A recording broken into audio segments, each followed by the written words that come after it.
Pues vamos a comentar justamente el impacto social de las nuevas medidas con Jerjes Loaiza, eres sociólogo. ¿Cómo está?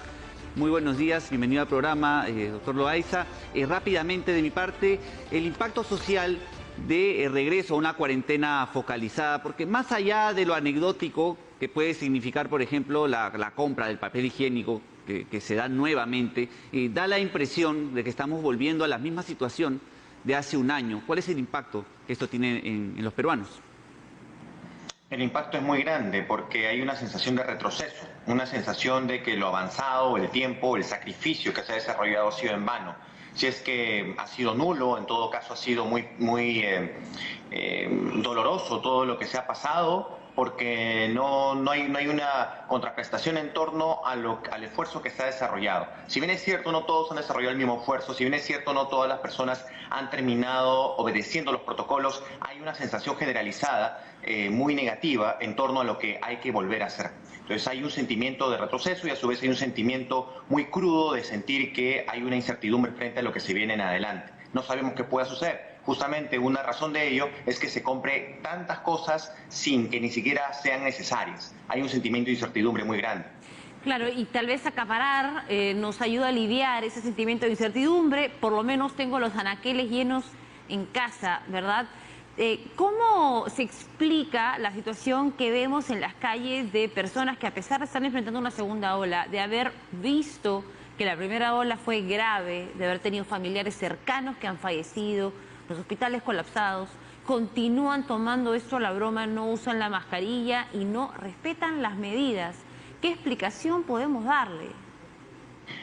Bueno, a estas alturas y dada la gran cantidad de personas que están falleciendo y la gran cantidad de contagiados en el Perú y en el mundo en general, podría decirse que hay una manera de contrarrestar la inseguridad, contrarrestar el miedo, contrarrestar el pavor a la muerte. ¿Y esto cómo se hace? Por el lado positivo, tratar de sentirte que eres indestructible, tratar de sentir que hay que celebrar la vida, tratar de decirte a ti mismo que no te vas a enfermar nunca. Y la mejor manera de hacerlo es justamente haciendo lo contrario a lo que deberías hacer. Seguir los protocolos, ponerte la mascarilla y demás cosas, es como sentirte derrotado frente a la muerte. Aunque esta lógica es completamente contradictoria y negativa, termina siendo una especie de discurso de muchas personas que quieren llevar la vida como si no pasase nada. Porque recordar que hay una pandemia de por medio los lleva nuevamente a esa incertidumbre. Quieren llevar a cabo una vida que ellos puedan controlar, aunque en realidad eso no es cierto.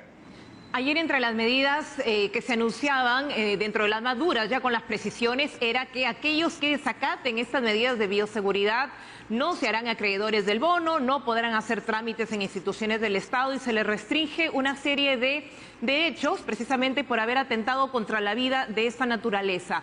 La represión, nuevamente, el tema de lo punitivo, ¿sería lo más adecuado para generar una reacción adecuada en la ciudadanía? El problema es que este gobierno tiene que heredar una serie de fallas de muchos gobiernos que viene desde la época de la República, desde el inicio de la República.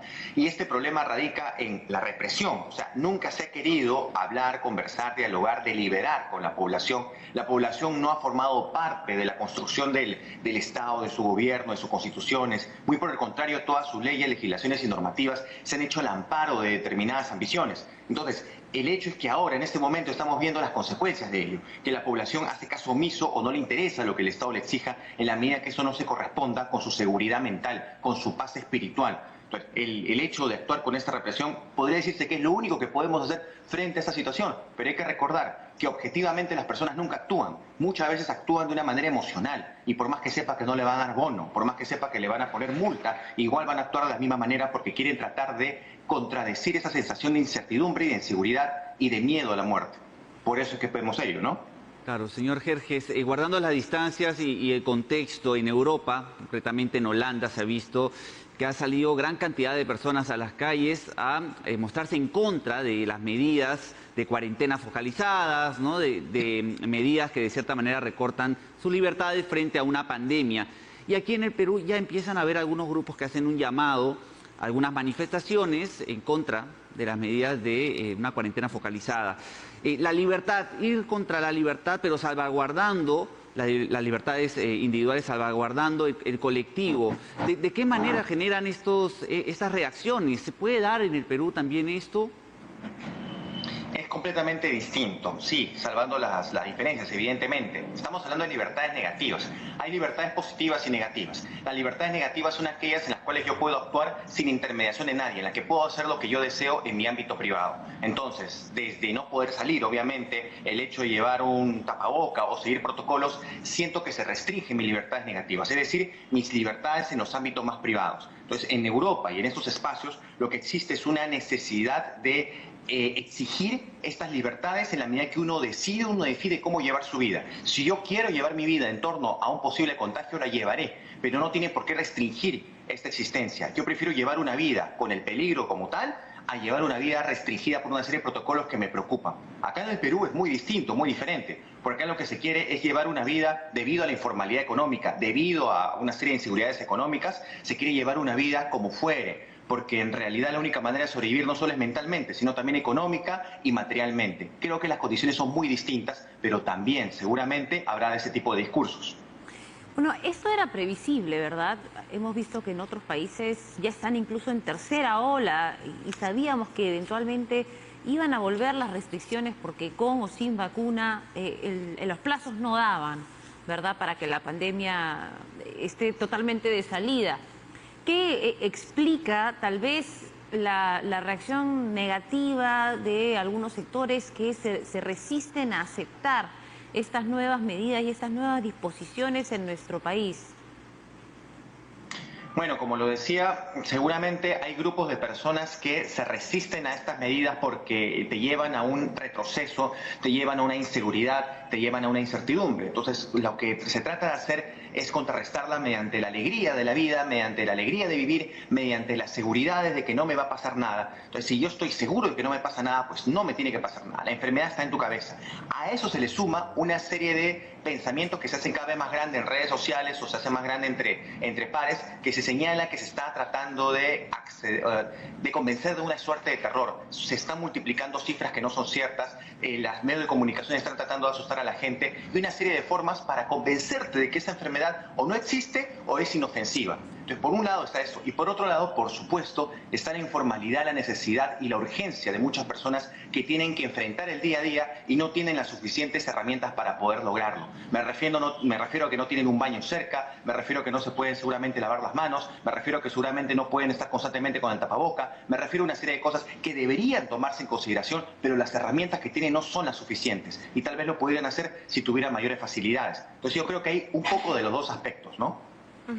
Jerjes, ¿qué proyección podemos hacer de la sociedad futura? Porque la sociedad actual ya la vemos de alguna forma reflejada en el espejo, pero quiero de alguna forma un análisis de lo que viene para niños y jóvenes. Ya se anunció que el año escolar por lo menos empieza de manera remota y vemos que las relaciones humanas se están trastocando. Adolescentes que necesitan relacionarse con sus pares, niños que no tienen una buena estimulación.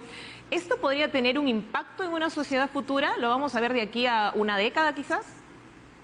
Yo creo que lo vamos a ver de aquí a unos meses, en realidad. El hecho de no poder tener a una persona al lado o varias personas al lado, pares tuyos de tu edad o poco más años que tú, tener personas anónimas alrededor, te imposibilita la medición de tus propios comportamientos, te imposibilita poder nivelar o poder entender cómo tus comportamientos tienen acceso a los demás comportamientos, y más aún en la época de la niñez y en la época de la adolescencia.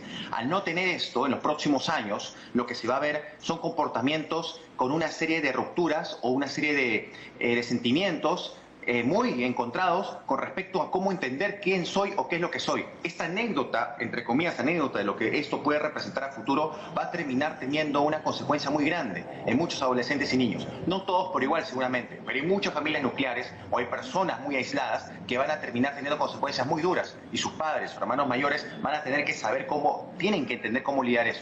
Por ello, después de todo lo que esto pase, que esperemos pase muy pronto, tiene que haber un control psicológico, sociológico y antropológico de las consecuencias en la salud mental que van a haber definitivamente.